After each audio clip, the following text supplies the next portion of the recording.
November 23 బాబా గారి శతవర్ష బ్రహ్మోత్సవం సందర్భంగా last 2 ఏళ్ల నుంచి ఏం చేయాలి స్వామికి సేవలు ఎన్నో కార్యక్రమాలు చేస్తున్నాం. మేము దేశవ్యాప్తంగా చేస్తున్నాం. ఈ ఫెల్ట్ ఈ 100 ఏళ్లకి స్వామి నన్ను ఏ విధంగా సంస్కరించారు, ఏ విధంగా నన్ను తీసుకొచ్చారు సమాజంలోకి అనేటువంటి విధంగా చెయ్యాలి అని సుమారు డాక్టర్ సాయిలత ధరణి వాళ్ళ సిస్టర్ లాస్ట్ 2 ఏళ్ల నుంచి పరిశోధన చేసి నేను ఎన్నో రకాల ప్రదేశాలలో చెప్పినటువంటి వీడియోలు, స్పీచెస్, వాయిస్లు, నా యొక్క రచనలు అవన్నీ చూసి 108 వ్యాసాలు క్రియేట్ చేసిన దానికి ఒక సాయి మార్గంలో జీవిస్తూ ప్రేమిస్తూ పరిమళిస్తూ అని చెప్పి పేరు పెట్టి ఆత్మకథ కాదు, ఇది ఆత్మీయ కథ. అంటే చాలా మంది తన కథ తాను రాసుకుంటారు, కానీ నేను రాసిన నా చుట్టూ ఉన్న వాళ్ళు ఏ విధంగా స్వామి యొక్క కార్యంలో నన్ను ఇన్వాల్వ్ చేశారు, ఎంగేజ్ చేశారు, ఇది ఆత్మీయ కథ అని చెప్పేసి సుమారు 200-300 మంది గురించి రాశాను ఈ పుస్తకంలో.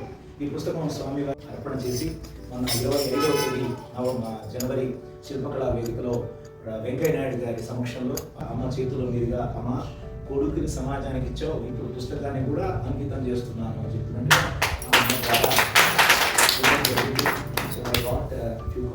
ఎవరైతే నిజంగా హైదరాబాద్ యూత్ సాయి సాధన, గ్రామ సేవ, సేవా సాధన ఈ విషయాలు ఇవన్నీ అద్భుతమైన విషయాలు తెలుసుకోవాలి, చదవాలని ఉంటుందో వాళ్ళందరూ కాస్త తీసుకోండి పుస్తకం.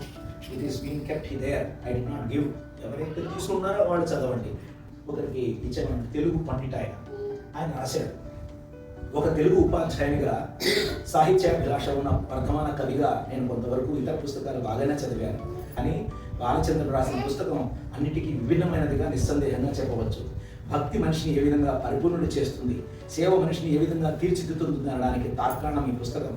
ఈ పుస్తకం చదువుతుంటే ఎన్నోసార్లు కళ్ళు చెమర్చాయి. కారణం ఏంటంటే ఆ సాయి భగవానుడిని దర్శించాలి, స్పర్శించాలి, మాట్లాడాలి అనే బాలచంద్ర తపన చూస్తే నాస్తికులకైనా కళ్ళు చెమర్చక తప్పదు.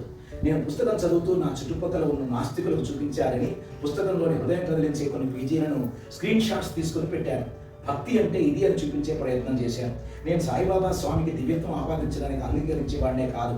బాలచంద్రుడిని మనోఫలకం నుండి జారివారిన భావనలు స్వామిని కళ్ళకు కట్టినట్లు చూపించి పుస్తకం చదివాక జనాలకు మేలు చేయడం కొరకు ఆపదలో ఉన్న వారిని ఆదుకునే ఇలాంటి సాయి సైనికులను వేలాది మందిని తయారు చేసి సమాజ సేవా మార్గాన్ని చూపించి ఆ మార్గంలో నడిపించి దీనజనులకు బాసటగా నిలిచేలా చేసిన సత్యసాయి బాబాను దేవుడే అనక తప్పదు. ఈ పుస్తకంలో మొత్తంలో ఎక్కడ ఊహలు కల్పనలు కేవలం లేవు. కేవలం జరిగింది, చేసింది, గుర్తొచ్చినట్లు అలా రాసుకుంటూ పోయారు.